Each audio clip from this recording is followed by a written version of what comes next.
Hello, folks, and welcome back. This is Chris in Central Pennsylvania, and this video will be part of a series of videos necessary because of the dearth of information coming from my government regarding the refugee resettlement program, admissions resettlement program to the United States for folks from South Africa. Background security checks. Coming to America is not a free ride, folks. You're not an immigrant, you're a refugee, and you have to pass certain standards and hoops. Chief among them are background security checks. You see, the safety and security of the American people remains the first and foremost consideration in refugee admissions processing. Refugees are among the most thoroughly screened and vetted groups to enter the United States, according to Congress. Refugee applicants of all nationalities are required to undergo rigorous background security checks. Security checks include biographic name checks for all applicants and biometric fingerprint checks for refugee applicants within certain age limits. In other words, if you're an adult, they'll check your fingerprints, but not a child. Biographic and biometric information is vetted against a whole array of different law enforcement, intelligence community, and other relevant databases to help confirm identity or to check for any national security, criminal, or other derogatory information, including being on a watch list, and to identify information that could inform lines of questioning during your refugee interview. So what does all that mean? Well, folks, as a former counterintelligence officer and a counterintelligence agent, I can tell you that having done background checks on people, this is exactly our bailiwick, what we did. We did background checks on people. We checked these databases. And the people who do this are smart enough to adjudicate, knowing that some countries have intelligence databases or police databases that are used to persecute a minority, either political or ethnic, and therefore they're unreliable. So do not be concerned if you think that there's something political in your background that be used against you.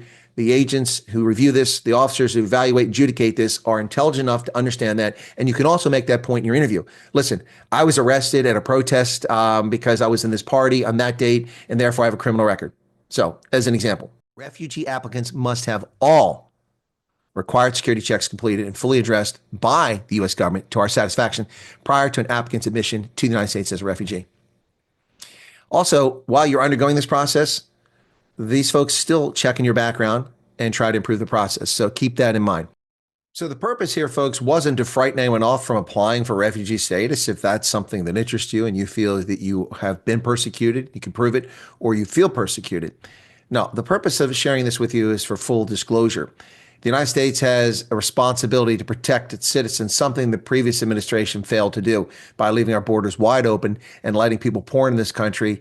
660,000 convicted felons in this country, to the knowledge of the U.S. government. These are 660,000 people convicted of violent crimes abroad, felonies, or here, and we know that. And some are in prison, but many are running around. And of that, 16,500 are convicted murderers, some in jail, some running around. This is absolute insanity.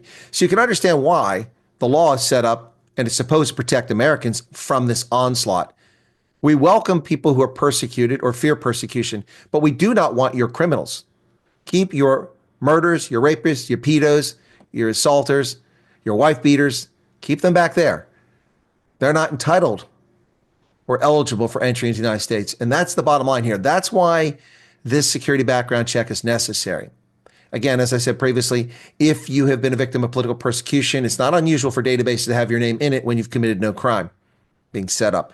Don't lose sleep over that. Just explain to the interviewer when you're interviewed circumstances if your name appears somewhere or if answered. And let me offer a piece of advice, especially when it comes to background investigation, having been an investigator. Never lie. If you get caught in a lie, you'll be deported. It doesn't matter if you become a U.S. citizen. You will have defrauded the United States. Just ask John Demjanjuk. Although he claims he never defrauded the United States, he did enter the country illegally and he was stripped of his citizenship eventually. So remember that case? Tried for being a Nazi concentration camp guard decades after the Second World War, tried by Israel, stripped of his citizenship, sent back to Germany. So don't lie. People are often falsely accused or maliciously accused of things that they didn't do or put in a circumstance where they have no choice to do things. Your best bet is be honest. If you did something wrong, be honest. Because we catch people. We don't want genocideers from Rwanda. We don't want human rights violators from other countries around the world coming here. And there are people like that out there. Hopefully none in South Africa. Well, thanks a lot for your time, folks. I hope this is informative and helps you better prepare for understanding what this is all about and what it's not about. There is a lot of fake news, a lot of misinformation, a lot of disinformation coming from left and right. And there's also people, meanwhile, who simply can't be bothered to read the actual report to Congress or the law. What I've told you is not the U.S. government policy. It's information from the U.S. government, and I've given it to you in a context and an explanation that should make sense for any cogent, lucid adult or human being. Once again, I am not working for the U.S. government, just a retired Army officer with nearly 4 decades experience, including a couple decades working with and around embassies overseas, especially in Africa. Cheers.